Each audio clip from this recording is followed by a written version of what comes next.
Is that working for everyone? Yep. Cool. Delayed reaction, Tom, but that'll... Sorry, I was while we were just chatting away, I was purchasing the Deadly Alliance for Blackstone Fortress, so I was hoping to get that finished before you started recording. Tom Snorlax Mannering in the corner there. Well, now that we have your full attention, Mr. Mannering, shall we start the episode? Disgusting. I mean, it depends if you can get through the intro or not.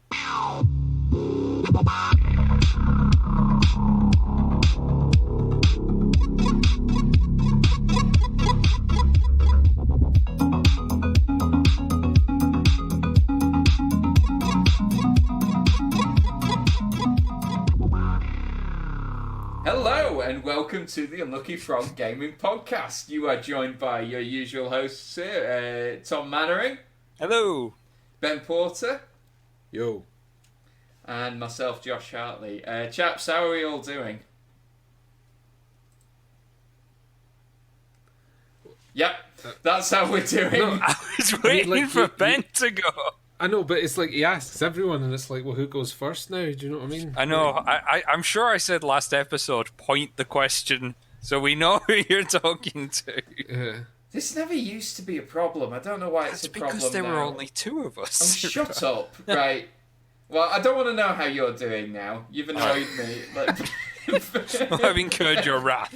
Ben, how are you doing? I'm doing okay.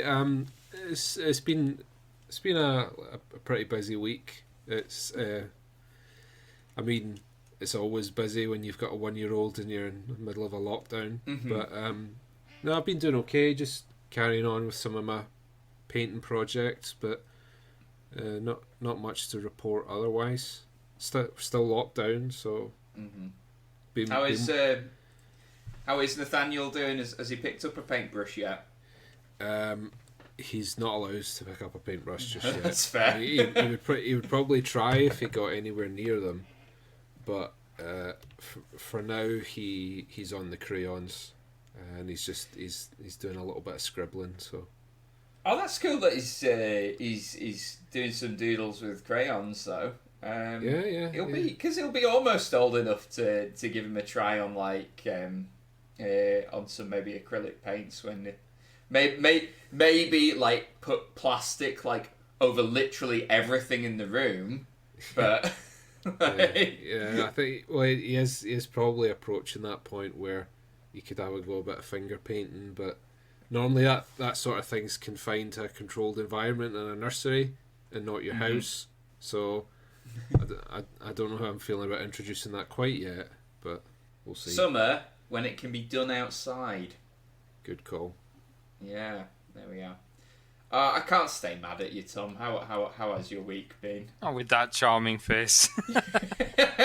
You can see that he's still shopping there while we're doing questions. You can see his beady little eyes moving left to right.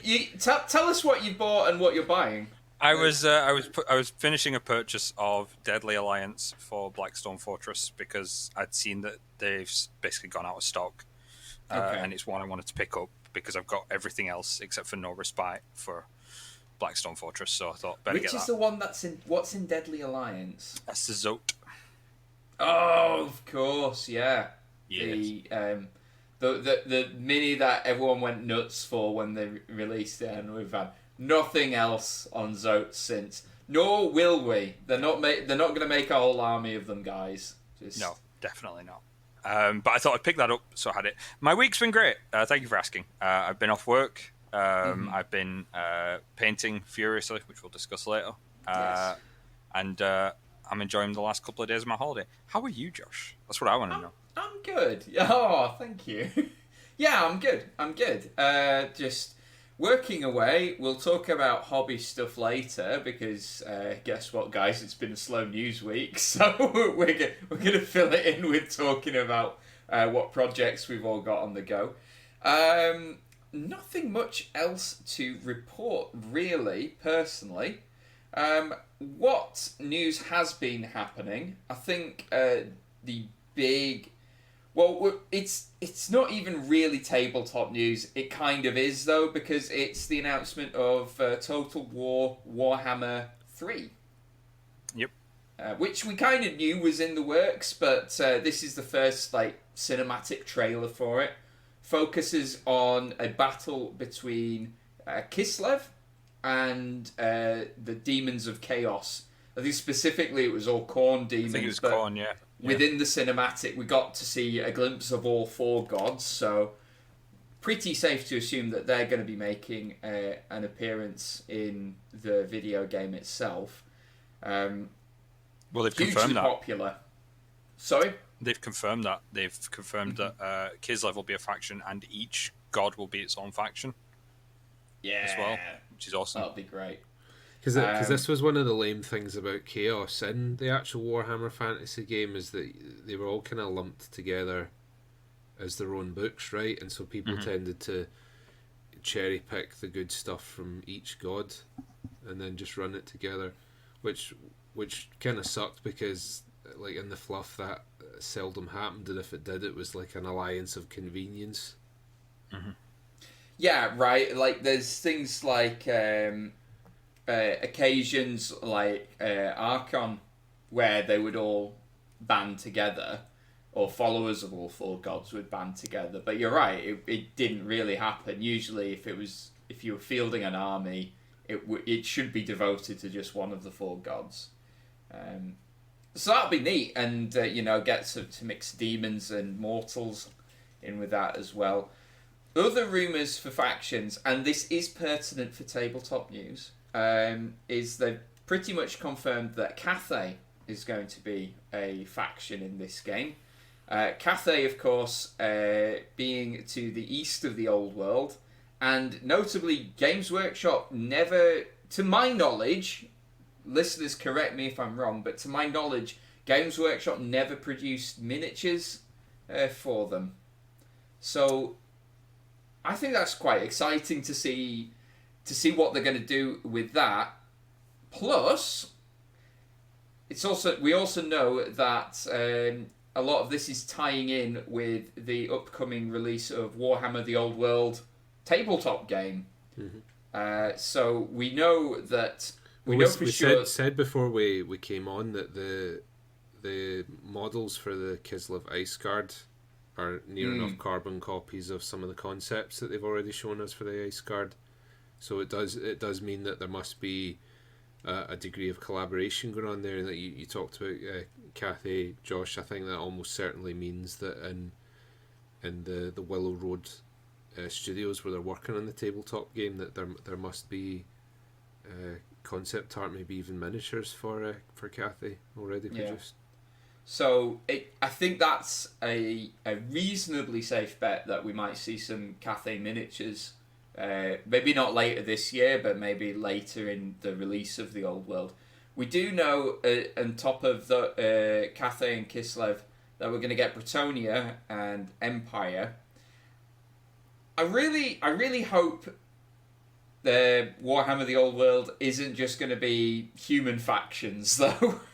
I would like to see. I would be intrigued to see what other factions they revisit.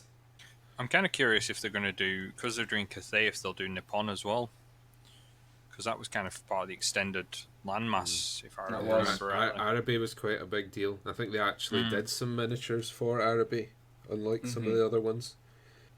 Were they not Dogs of War?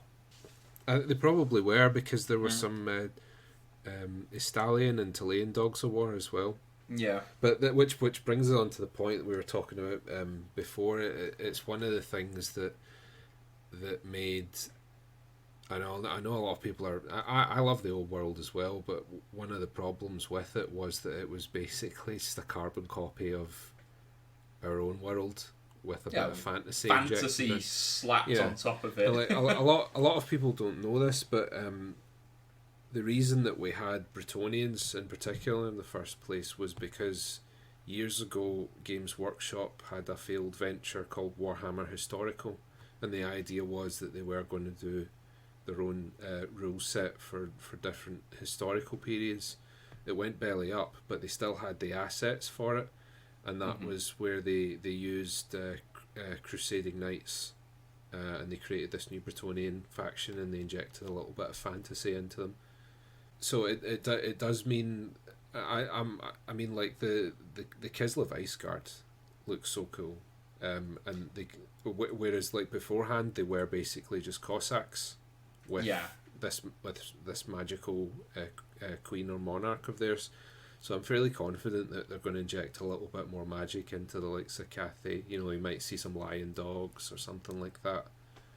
Well, I think it would be awesome to see that we've seen plenty of dragon miniatures, but in the style of like Chinese dragons, I think would be neat as well. The more mammalian style dragon, that'd be cool. There is a location within Cathay which I think is called the Gunpowder Road as well, so that maybe gives us a hint that that army might have a bit more focus on black powder units than maybe most in the old world, which will be an interesting spin as well. And obviously people love the Total War Warhammer games.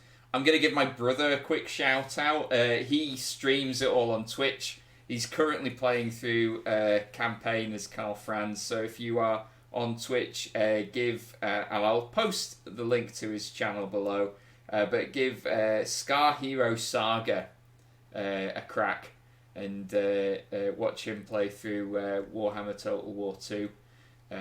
But yeah, we'll keep a beady eye on that, and of course the miniatures game as we learn more. Maybe back to the world of miniatures though. We've seen a little bit more from the upcoming Warhammer Quest, haven't we, Ben? Yeah, Cursed City, bitch. Cursed City, bitch. Nice. Yeah, we've seen they've revealed. These are basically going to be the foot sloggers that you're up against in Cursed City, and it's some new Skellybobs, and this is such a welcome thing, right? Because I felt like for a long time, I'm sure you guys will agree with this, I felt for a long time with Age of Sigmar that they were almost trying too hard to make everything exotic and unique to Games Workshop, and it's great to see them veering away a little bit from that, because folk just love undead dudes, you know, like they're bringing vampires back. I mean, even like the Night Haunt, they're basically like a sort of, you know, they're traditional ghosts, right? It's nice to see them revisiting some of that, because the Skeleton Warriors and probably more so the zombies have been crying out for a bit of an update. So if this is an indication of what's to come with the recently revealed Vampire Gravelords faction, there's some good times ahead for Age of Sigmar, I think. Yeah, really, really excited to see what's coming out for Undead. Do you know, it's funny, like, so I looked at these new skeletons and I'm like, that's really cool to get new skeletons, but the current kit's not that old, is it? The current kit is something like 15, 16 years old now. It's pretty long in the tooth, and it's when it like we've talked about it before, Josh, like older kits, like before they brought the new Necrons out, you know, like you were saying, like the Necron kit's not that bad, and it's not until you actually see a lot of the time when they update these models, like that did need a bit of TLC. Yes. And you know, such is the case, I think, with these new skeletons, right? Like when you see these, and then you go back and look at the old skeletons, like these are so much better. I mean, and I don't even compare them to the 90s skeletons that had like bones that could never fit inside like the body of a regular human being in at that scale. What I quite like about these guys are actually quite tall. If you look at their proportions and all that as well, it's quite interesting. What's your hot take on them, Tom? I think they're nice. I don't have a strong opinion, but I think it's nice to see classics being revisited. I certainly prefer them to some of the alternatives. And I think they're classics for a reason. I think the Undead range has always been quite nice. I even liked the cheesy old zombie models. I thought they weren't the best, but they had character. At the very least, I use them to convert plague zombies. I have 30 of the buggers sat not a couple of feet away from me. I like them, but yeah, I think Undead, it's a safe bet, innit? They're always going to be cool. You struggle to mess them up. Always going to be used in like loads of systems as well, right? So, and like loads of people would pick these up.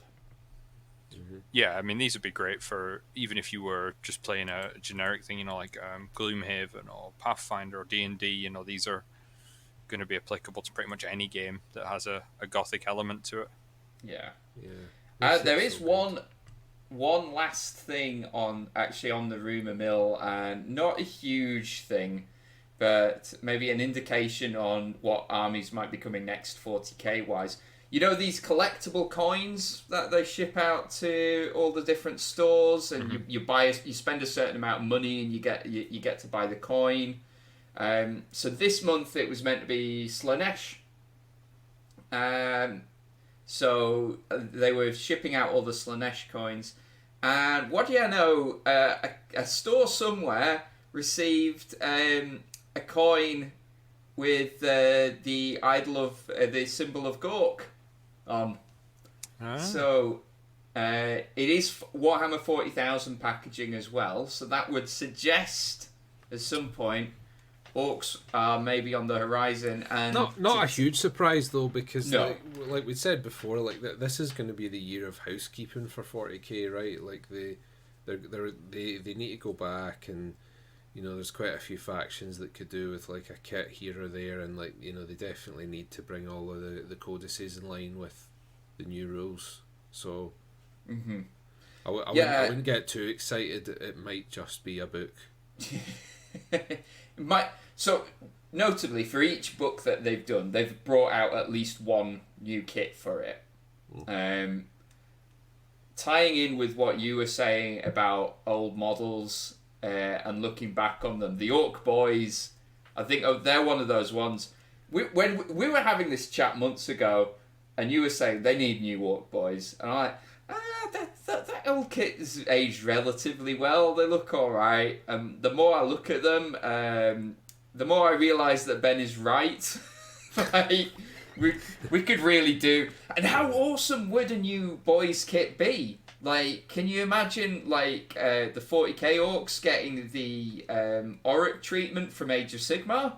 Like, that would look awesome. This is it, right? Is that they're quite, the current boys are very monopose, and they don't have any of the savagery or dynamism that we associate with orcs. So, I mean, you're right. Like, just having a big mob of those guys, like all rushing forward in different poses with all ramshackle weapons, it'd be great, right? That notably, they're also quite small now.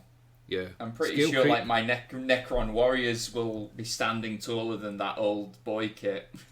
Yeah, well, because the so I think we're now on heroic 32, but I've heard some people say that we're actually on like 35. Oh right, okay. The scale just keeps sliding. Yeah, whereas those kits were 28, they were heroic 28, so it is a big difference. Yeah. Yeah, those Orc Boys are still on the 28mm bases as well, which just doesn't really track when your Marines are on the 32. Necron Warriors are on 30. Most of 40k is on 32 now, I'm pretty sure. Pretty much. So yeah, well, we'll find out. As you say, Ben, it's not a surprise. We should be expecting pretty much some sort of release for almost all 40k factions over the next 12 months. But it'll be cool if a man can dream that that we'll get some neat new orc kits. Although, Lord knows, I shouldn't try collecting another faction. Back when they revealed the Lord of Virulence.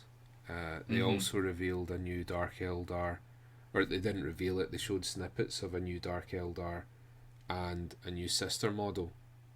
Yes. And I think in that same video there were snippets of an orc, so I think they'll at least get some kind of character. I don't know when we'll be seeing the long overdue new boys kit though. Yeah. Watch this space, guys. Watch this space. Anyway, so that kind of covers off all the sort of notable news this week. One more. We got one more. Yep. Bonus round. So, Soulbound, which is the Age of Sigmar RPG that released last year, and was pretty popular given the fact that pretty much all the planet was locked down and the only games you could really play were like role-playing games. They've revealed that there will be a new supplement coming later this year that will allow you to play as various undead denizens of the mortal realms. This is Champions of Death, isn't it? The supplement that's been announced. Yes, it's called Champions of Death. That's right. And there's another one called Blackened Earth, which will follow, and that's going to be a big campaign supplement set inside Greywater Fastness. Nice. So.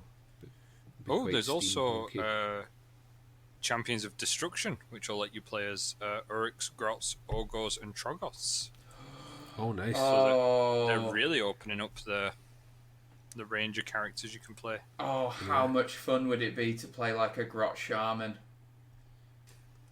You just know that Josh is going to play some. That sounds to me like one of those characters that will be a lot of fun for you to play and not much fun for the rest of the party. Hey!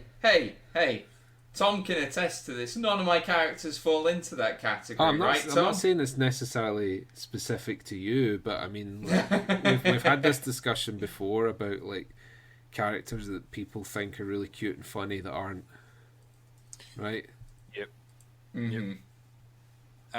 Yep. I don't think you've had any overly irritating characters, Josh, that I can think of off the top of my head. But I think you walk a fine line with those kinds of characters. Yeah. They can be done well, but as you say, Ben, they can be a little bit irritating.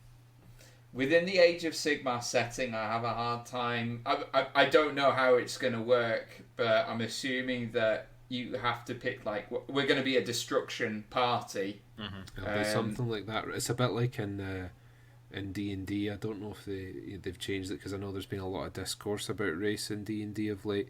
But I know that in some of the supplements it used to say, like, if you wanted to play like Dwergar or Drow, that you had to clear it with your DM and you had to have some sort of justification. You couldn't just go, my character's this strange exotic creature that is never seen in any of these cities.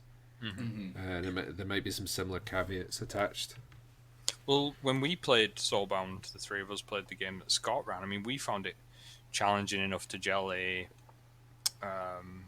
Stormcast into a group of Order, let alone trying to do that with an Uruk or a Skellyweg, or whatever they are that you play. Do you say Skellyweg? Skellyweg. Yeah, Skellyweg. I thought you said Skellywank. What? No, that would be a different thing altogether.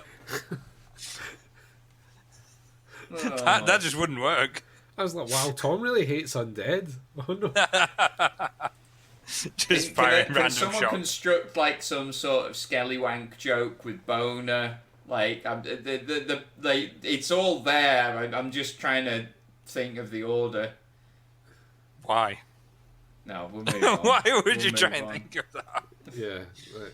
It's so obvious. Anyway, so I think that would be quite a tricky sort of group to gel together, and I think you're spot on. I think it's going to have to be, guys, let's play Order of Death or Order of Destruction or whatever it is, Yeah. So notably, no announcement for a Chaos one yet. I bet there will be one. Because yeah, without a doubt. But every previous iteration of a Warhammer game, to be fair, has had Chaos involved. Warhammer Fantasy had a Chaos supplement back when they had a system in second edition. Even what was it called? I can't remember the name of it for the 40k roleplay that used to be out, but there was a way to play Chaos in that as well. Yeah. I dare say the reason we haven't seen Chaos yet is that there's probably a lot more material for that, right? Because because as much as you get all these other factions, like you speak to anyone that's worked at all in a Games Workshop IP, as much as you have Oryx and all like that, what's fundamental to Warhammer is the conflict between Order and Chaos, or Imperium Chaos, but basically that idea of like Order versus these incursive powers of Chaos into our reality. Basically, if you think about it, really, like good and evil vying for the souls primarily of human beings. Yeah. So no doubt we will see them come along at some point. But again, watch this space. So, was there any other news items I've forgotten to mention? No, the thing is, I was going to segue off of Cursed City into the Champions of the Dead thing, but then you chucked your coin tidbit in there from nowhere without any warning. So, I just remembered great it. teamwork. Ben's there. looking at the agenda like, this is not. Yeah. Guys, maybe like show you what's going on behind the curtain here. We haven't got like a written agenda, but we do have a chat about news before we hit the record button. And I did completely forget about the coin and also the bit about Age of Sigmar Soulbound. Hence why I jumped in with it. So I think Josh just likes riffing on his own. It's just like I mean, why break the habit of a lifetime? The Josh Hartley Gaming Podcast. Am I right, Tom? Guest starring Ben and Tom. Yeah, I know. If they can get a word in edgeways. Look at his face. I think I preferred this podcast when it was just one of you that I was recording with. See, when it's both of you, you just gang up on me. Like... Not at all, mate. Not at all. It's not how it goes. Are we going to move on? Yeah, I don't know. You seem to be setting the speed and pace here. So what are we doing, Josh? All right. Do you know what, Tom? If you can do a better job of it, go for it. You do. You go. Toys out the pram. You run the show. All right. All right then. I will. So I think we're going to have a chat about what we've been doing hobby-wise, because no, I don't want to. That sounds stupid, Tom. Yeah. No, you're not doing it right, Josh. You're not doing it right. What? Sorry, what am I supposed to do? No, you're just really bad at bullying people, so you need to swap back. Our ratings are dropping, Josh. They're dropping. Yeah. Go on, Josh. I'll let you take over. It's your wheelhouse, mate. Yes. We thought we'd have a chat about what the three of us have been up to hobby-wise, because as it happens, I've caught the painting and hobby bug a bit. Tom, you've had some time off and you've been working on some things, and Ben is a full-time job painting miniatures, so Ben's probably the best place to start, to be fair. Yeah, so at the moment, back in May, June of last year, I hadn't been able to work my regular job of being an electrician due to a combination of people just aren't calling out trades as much as they did before, and part of that I think is financial constraints. Part of it is that you're not actually allowed to call trades out for anything other than essential work, and then also I had to look after a 1-year-old as well, so I started Ashenhold Art, and I've been doing it, and dependent on basically on how my wife's week pans out, sometimes doing it full time, sometimes doing it part time, but I've been doing commission work pretty much continuously since then. And at the moment, I'm coming to the end of an ongoing project for a Mr. Josh Hartley. I've been painting some Death Guard. What a loser. Who, me or you? No, me. Right, okay, yeah. Who? Sorry, I should have made that more clear. Can't even bully himself properly. Jesus.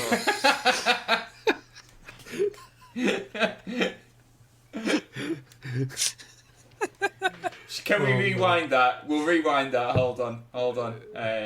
That Josh Hartley, he sounds like a loser. Hey, there we go. Now it's clear that I'm not ripping into you. Well done, mate. Josh Hartley's me. I'm We're leaving all of seamless. that in exactly as it is. Oh yeah. It was so bad, it was good. It came full circle.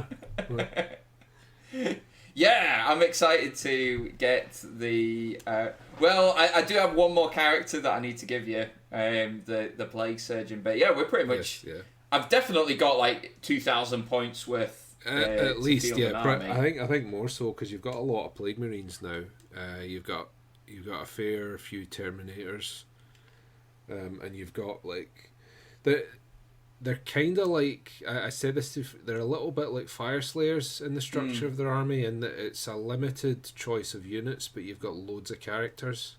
Yes. Yeah, I've managed. I think I've got almost. Well, once I get the Plague Surgeon, that will be.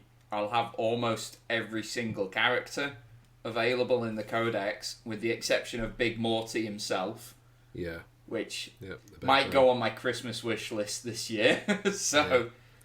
But it's been interesting because this is one of the cool things about doing the commission painting, is that it's forced me out of my comfort zone, because I've painted stuff that I would never pick up off a shelf for myself. Yeah. And I think like I'd said to you before I started doing your Death Guard, and I was just kind of finding my feet with Ashenhold. I was like, I've never really worked much with green. I should maybe try doing some green stuff. And it's like pretty much all I've worked with over the past year has been green, because I've also been working on a loyalist Death Guard army, made from like the Primaris range, for another client. They look really awesome. I mean, if you go onto Ashenhold's Facebook page, you've uploaded some photos of the work you've done for him as well. I'm doing tanks for him just now. What I'm hoping though, when I'm done both the projects and restrictions are eased a little, I want to get shots of the full army. The two full armies, that is. Mm-hmm. But it's been an interesting little venture, and then obviously in between that, I've been painting my own stuff as a bit of a palette cleanse as well. Mm-hmm. And I'm trying to enter more competitions this year as well. Yeah, well, they're doing a lot of them online now, so why not? There's no Golden Demons or anything like that at the moment. I don't think there will be until 2022 at the earliest. So I'm entering a competition called Brush Beast. It's one of those ones like try saying that with a drink in you. Brush Beast. Yeah, you kind of have to. It doesn't sound like it would be a tongue twister, but you kind of have to take your time with it. Yeah, so I'm entering that. They have a Facebook group for that if anyone's interested in entering that themselves, and they've got a bunch of different categories. So check that out, and they've got a lot of cool sponsors. I think one of the prizes is actually like a 3D printer, which is quite impressive. Oh, nice. Yeah. Nice. So there's some cool stuff. What have you thought about what you're going to enter in for it? Is it going to be something you've already done, or something you're going to paint up specifically? Or? It's an idea I've had gestating for a little while now, and I've got a fourth Magmadroth kit to work on. Oh yeah. I recently I launched a Patreon for Ashenhold Art, where I'm posting up a load of like guides and tutorials and like behind the scenes stuff. At the moment, I've got a tutorial for a Corvus Cabal Shrike Talon model that I painted that was inspired by a Kookaburra, and the bit tangential here, but the idea behind the Patreon is I didn't want to just throw stuff up willy-nilly. I wanted it to be its own thing, so I called it the creature feature, and the idea is that the tutorials don't just teach you how to paint something, they also basically talk you through everything from the concept stage right up to the finish. And the reason that I did that was that I felt that there's not enough material out there teaching people how you come up with colour schemes of your own, how you take an idea from the reference stage to completion. A lot of the time it is just, this is how I painted this non-metallic metal, here are the stages. And they'll maybe talk about the fact that they looked at like bits of metal to help them with the light placement, but they don't actually show you the bits of metal they looked at, to get the hues and the reflection and things like that. So saying all that to say, I wanted to do something similar with this other Magmadroth that I had. Specifically, I want to, because it's the creature feature, the idea is that I want to take references of like real animals and creatures and apply them to these fantastical creatures, because that's how these guys come up with these creatures. The anatomy and everything is based on real animals. It's the whole which George is really, Lucas thing, right? Yeah, exactly. Like great fantasy, great fiction has one foot in reality, right? Yeah. So with this Magmadroth, I had the idea to basically use the colours of the Fire Salamander, because Magmadroths are basically big fantasy versions of salamanders, which are you know, a lot of people look at them and think they're lizards. They're actually amphibians. They're really cool animals. You've got members of the salamander family like axolotls, which can actually exist forever in their juvenile form. But if you gradually reduce the amount of water they have in their enclosure and introduce more land, they absorb their gills and they take on their full adult form. Yeah. And so the Magmadroth's kind of based on this idea of salamander, because if you look at them, they do have gills, and they can live in the lava in the Age of Sigmar settings, or they can reside on the land of these volcanic regions. So I wanted to kind of take the model back to its roots, so to speak, and use this fire salamander colour scheme and meld it with a little bit of fantasy. So I think I'll probably work on that for Brush Beast. Nice. I know. Looking forward to how that pans out. And guys, if you want to follow along, Ben's got the Patreon for Ash and Hold Out. Shameless There plug. we go. Air horns. There we go. So. I really hope you're going to put an air horn sound in there, because that was weak sauce. Did that make you a bit sad there, Tom? It's like, oh my god. Honestly, that's that is editor Josh planning ahead, because it's a little difficult sometimes, like fitting the air horn sound effect in and around everything. So if I go that's your marker. Enough time. Yeah. Sure. So, Editor Josh. Editor Josh, yeah, he's got the worst superhero ever. He's got a little cap with editor written on. That's it. That's all he is. Only difference. So, but Tom, you've been doing a bit of painting as well lately. I have, yeah. Yeah, I have 2 weeks off work. I've had 2 weeks off work, and I decided I have a growing cupboard of shame, and I decided to do something about it. So since we were playing Kill Team back in 2019, maybe 18. Oh man, it was 2019, because I had to drop out the campaign because of the imminent birth of my son. So. Yes, that's right. So I've sort of amassed a collection of terrain, sizable collection at this juncture, and it was getting a bit out of hand. And we had planned all these grand plans of we were going to have gatherings and we were going to paint it, and that's unfortunately not been able to happen for obvious reasons. So I said, right, well, I'm off. I'm going to paint it. So I started off last week. I treated myself to just doing some minis that I wanted to paint up. So I was painting some of the Clank Acquisitions Incorporated miniatures. Worked on a couple of those.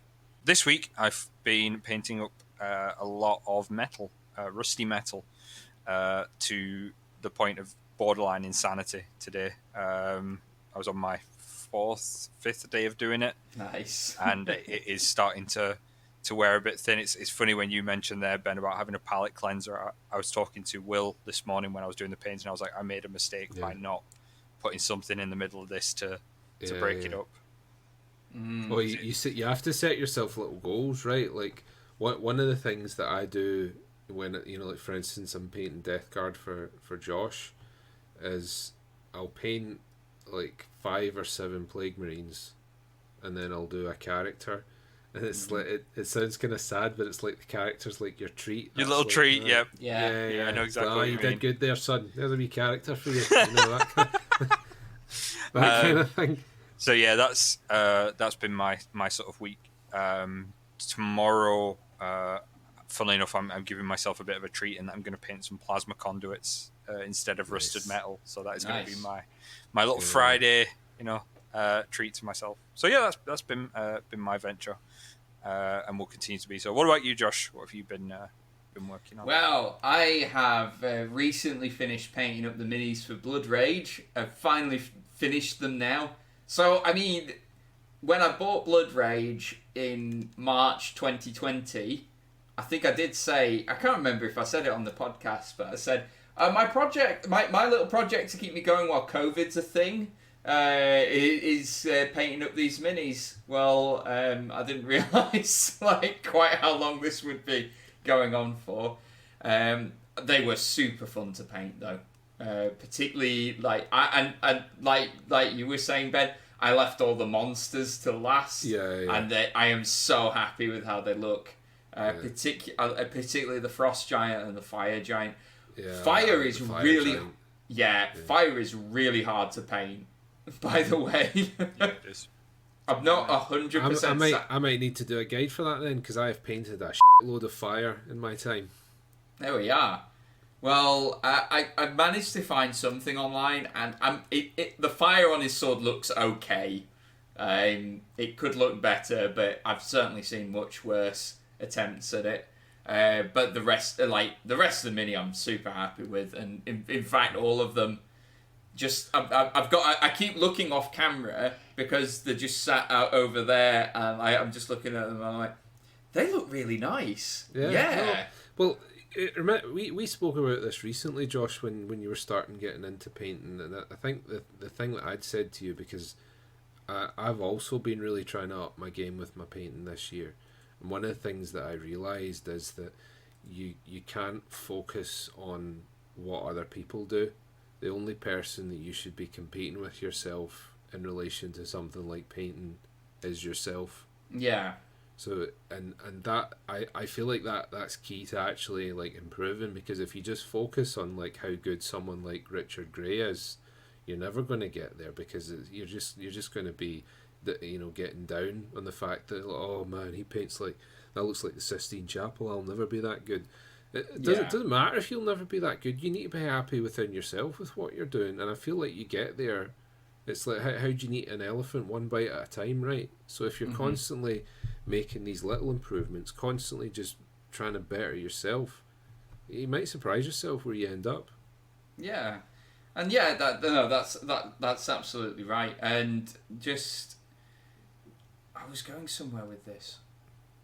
Nope, gone. Just gone. Just the professionalism on display here. Is just, it's great.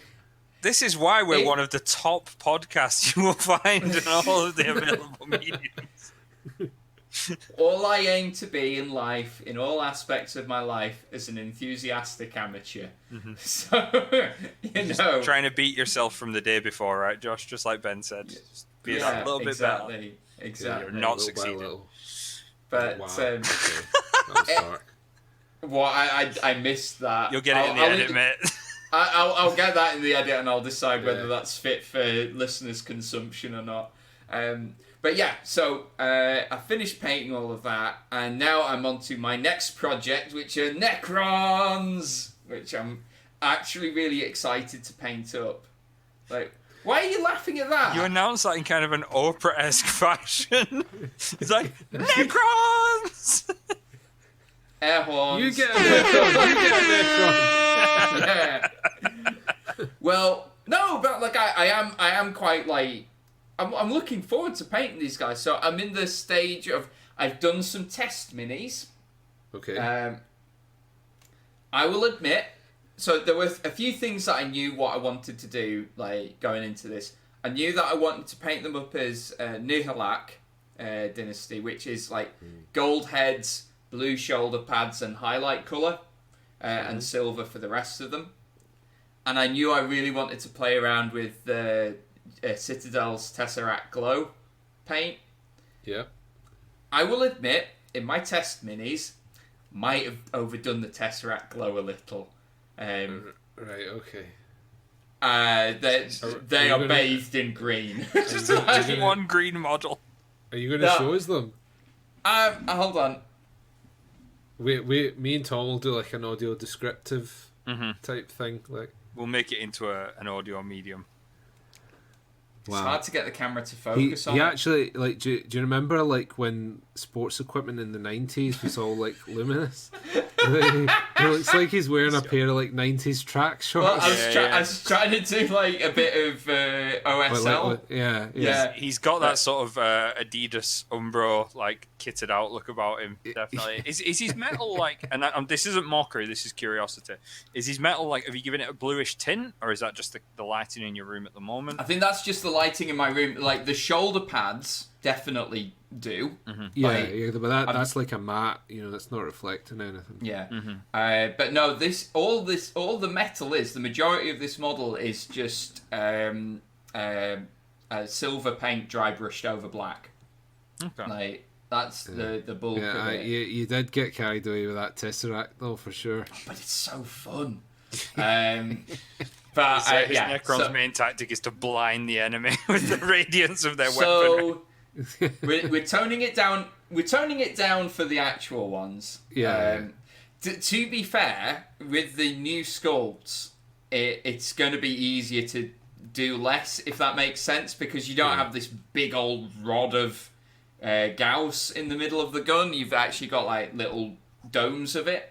Yeah. So I will have. The thing, like, a lot of people think with OSL that you need to have it like reflecting on the face and all that, but you can dial it back and just have like the OSL just like glowing, like immediately around the cartridge, and sometimes that looks pretty good. We should probably clarify for people who don't paint, OSL is original source lighting, is that right? Is it object source lighting? Sorry, yeah, you're quite right. I should have made that clearer.